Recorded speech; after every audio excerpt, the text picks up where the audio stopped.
So my top 10 favorite artists of all time.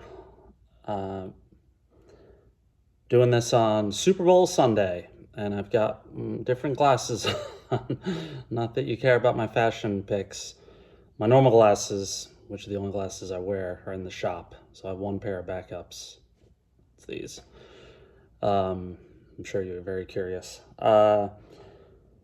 So let's just get right to it. I'll stick with the same format. My favorite record by the artists, if I've seen them live, and just any sort of anecdotes. So, number 10 is the Rolling Stones. And this is Let It Bleed, which is certainly my favorite Stones record. I wouldn't say by a landslide. Beggars is up there, Exile. But Let It Bleed is the one I listened to the most in the last few years. Far and away, the Stones record I listened to the most. I've never seen the Stones live. I remember getting Steel Wheels. Is that the record? Maybe in the 80s or not. I remember getting that on cassette.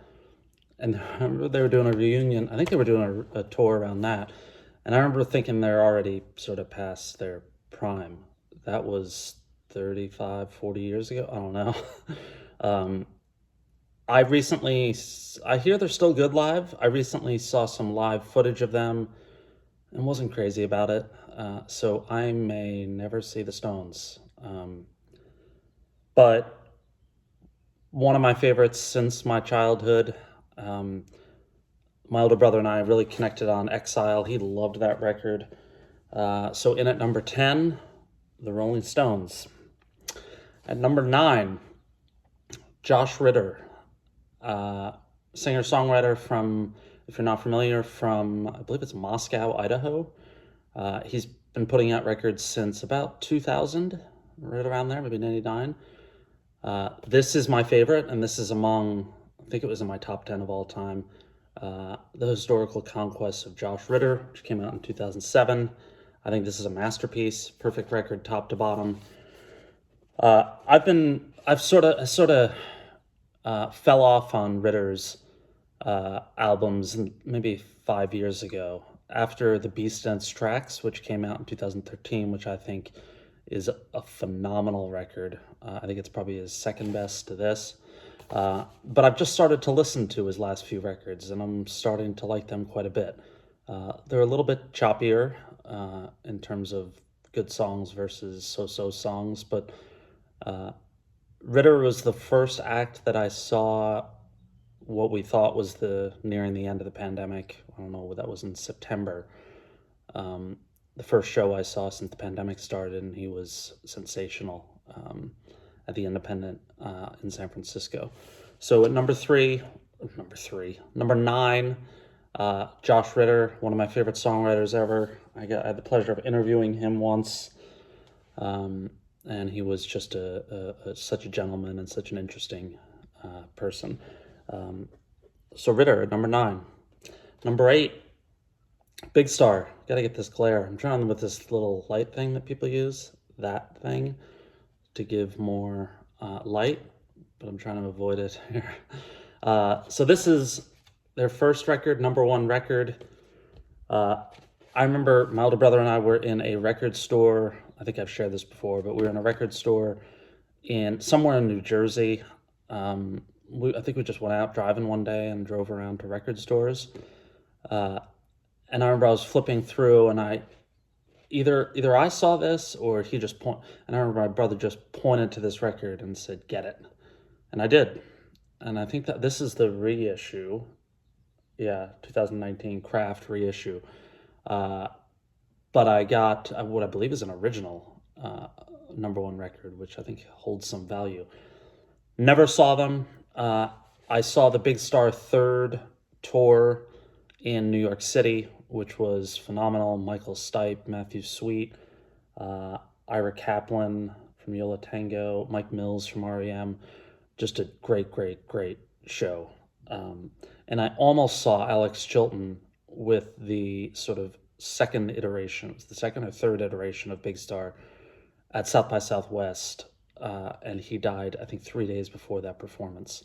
They ended up doing a tribute show, which I couldn't get into. It was sold out in lines, and so almost saw Alex Chilton with the last iteration of Big Star, but didn't happen, unfortunately, due to his passing. So what are we at? Number 7 is Sun Volt. This is their debut, 1995's Trace, masterpiece, 10 out of 10 right here. One of the best records I own. I've seen Sun Volt probably 30 to 35 times in the 90s and early 2000s before their first breakup was in like 99, and then they reformed in 2005 with a different backing band. Jay Farrar had a different backing band, but those early tours, I saw them everywhere. New York City, I saw them at Lupo's in Providence, Rhode Island. I saw them at the Paradise in Boston. Saw them, I remember, at a weird club in New Jersey by Seton Hall, where a buddy of mine went to college. I just remember we were drinking Bud Ices all night. What a show that was. It was a weird venue. Old Bridge, New Jersey, I think. But Sun Volt could be right at the top. Their records are getting a little repetitive. I loved Honky Tonk. I have a poster of it right there, signed by Jay Farrar. But the last few didn't do all that much. I had tickets to see Sun Volt at Pappy and Harriet's last month, and it was canceled, I think, the day before. I was not going to go because Omicron was sort of at its peak or near its peak. But it's a shame I missed that, and I hope I get to see them again soon. Can never keep track. 10, 9, 8, 7, 6. Man in the news of late, Neil Young.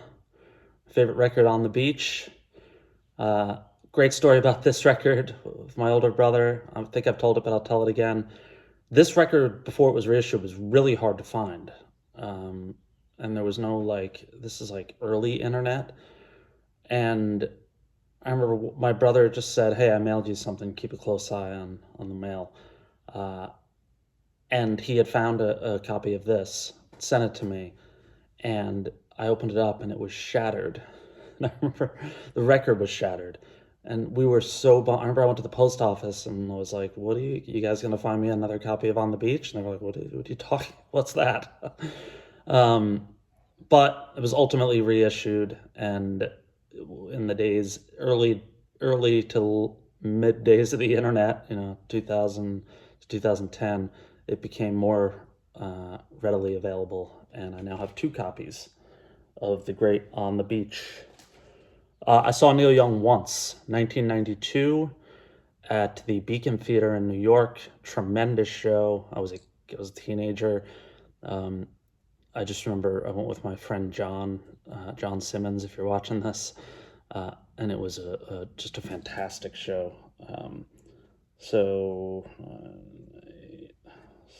We're in the top 5, and at number 5 is the Jayhawks. This is Hollywood Town Hall, their second or third record. I guess it's now considered their third. When they finally reissued Bunkhouse, which came out in 86, I think, and then Blue Earth in 89, and Hollywood Town Hall in 1992. Also a perfect record, 10 out of 10. One of my favorite album covers. I love this cover. My brother had it in a poster, and I've been trying to find it in a poster as well. One day I'll get it, put it on my wall. I've seen the Jayhawks 15 times. Very memorable show. Obviously, the Wave Fest show there that I've talked about, where we saw Wilco, Sun Volt, the Jayhawks, and a bunch of others in 1997. I was with both my brothers. And also that weekend, we saw the Jayhawks at the Elbow Room in Columbia, I think, South Carolina. And I think I mentioned the band Hooting the Blowfish were in the crowd, and they were huge then. And the Jayhawks were tremendous. It was right before Sound of Lies. And of course the Cincinnati Zoo show, which I talk about all the time. My older brother Lane and I saw Wilco and the Jayhawks in 95, June of 95. So we are down to the top 4, going through this pretty briskly. 4 is Bob Dylan. My favorite Bob Dylan record, Highway 61 Revisited, which I know is in my top 5 albums of all time. Masterpiece. I've seen Dylan, I think, 4 times. Saw him here up in Berkeley, not a great show. I saw him at Madison Square Garden. I think it was a benefit show, or was it? It was Paul Simon and Bob Dylan. Dylan was better then, but I'm not a big.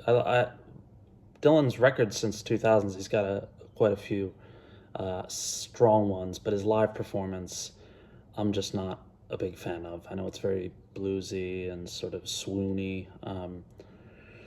Doesn't do a lot for me. But Bob Dylan, as good as it gets, right? Top 3.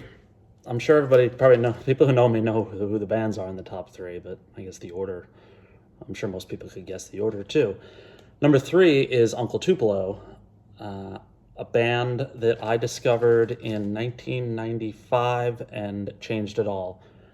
I think I would have been deeply into music had I not discovered Uncle Tupelo, but they brought it to an entirely new level. The exploration after discovering them, discovering Townes Van Zandt and Graham Parsons and the Replacements and the Minutemen and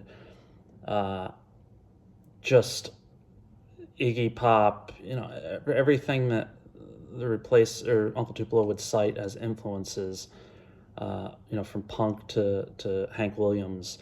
I just couldn't get enough of it, as well as the sort of blossoming alt country scene at the time with all these great bands, the Backsliders, Six String Drag, the Bottle Rockets, all the stuff that Eric Ambel touched, Blue Mountain, the Scud Mountain Boys. Just, it opened up a world to me. They're probably the most important band of my life, just in terms of, when I heard Uncle Tupelo, I was like, music needs to be the centerpiece of everything in my life, and it really has been since. Most of my career was at least loosely tied to music, sometimes in the middle of the industry. I actually, when Uncle Tupelo broke up and Wilco formed, Wilco and Sunville, I wrote to Tony Margarita, I've shared this, who was Wilco's manager up until about 2 or 3 years ago, I think. I sent him a letter asking if I could work for him. I never heard back. That man, what a different turn my life would have taken if he would have responded, especially given how popular Wilco got. So Uncle Tupelo, number 3, Still Feel Gone. What a tremendous, tremendous record. I think all 4 of their records are 5 stars. And that is my favorite, their second record. Now it's down to the 2, and people who know me know who these 2 are, and it's probably no surprise where it's going to end. At number 2 is Wilco, and my favorite Wilco records are Yankee Hotel Foxtrot, which came out in 2002, coming up on the 20th anniversary of that, and Summerteeth, which came out in 1999. Summerteeth really helped me when I was going through some tough times, probably the first sort of bout of depression I ever had. The song How to Fight Loneliness was incredibly helpful in feeling, I guess, understood with what I was going through. But I do think that this is their best. Just a masterpiece. I listen to, and it always sounds different to me when I listen to it in New York City. Whenever I get to New York, I typically, if it's not too cold, I'll walk around the city and play this record. And that's because I was living in New York at the time.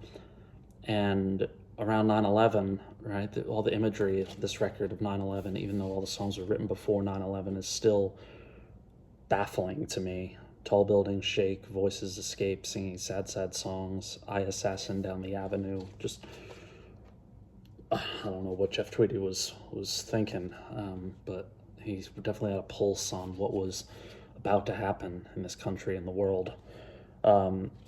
Wilco, I've seen them probably 50 to 60 times. Some tours I would just see them, I follow them. Jeff Tweedy is a king to me. He's tied with another person as my favorite songwriters ever. I feel like Jeff Tweedy writes songs that were written for me, and I think a lot of his fans feel that way. He just has an incredible understanding of sort of the human condition. I don't know. I'm thinking about going to these reunion shows. There are 5 in Chicago and I think 3 in New York City in April, around the 20th anniversary. So I might do that. But Wilco at number 2. And then finally, of no surprise to anyone who's spent 5 seconds watching my videos, at number 1 is Bruce Springsteen. I'm going to say Bruce Springsteen and the E Street Band. This is my favorite record of theirs, 1978's Darkness on the Edge of Town. Came out after, obviously, Born to Run, which Bruce became a star. And this was following some label or management problems. He put out this masterpiece, which, this record, as much as any record I own, taught me about the world and society and America and dreams. And obviously Nebraska came next, which was a darker record, but had a lot of similar themes. Sorry, Nebraska didn't come next. The River came next, and then Nebraska. I have seen Bruce around the same as Wilco, somewhere between 50, 60, somewhere in there. First time I saw him was the Human Touch Lucky Town tour of 1992. I think he played, and I've mentioned this, I think he played 13 shows at Brendan Bernarina, and I used all my savings. I think I saw 10 or 11. I've seen Bruce so many times since. I've seen him in Norway. I went to Norway to see him twice. The show in Trondheim I've cited as one of my favorite shows ever.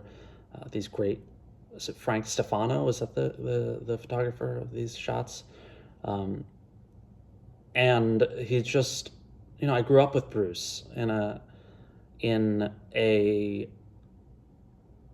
parents went through divorce, and when we'd spend time at my father's house, it could be a little bit difficult, but there was always Bruce Springsteen streaming through the house, and that gave, I hope, my brother as well as me, some comfort.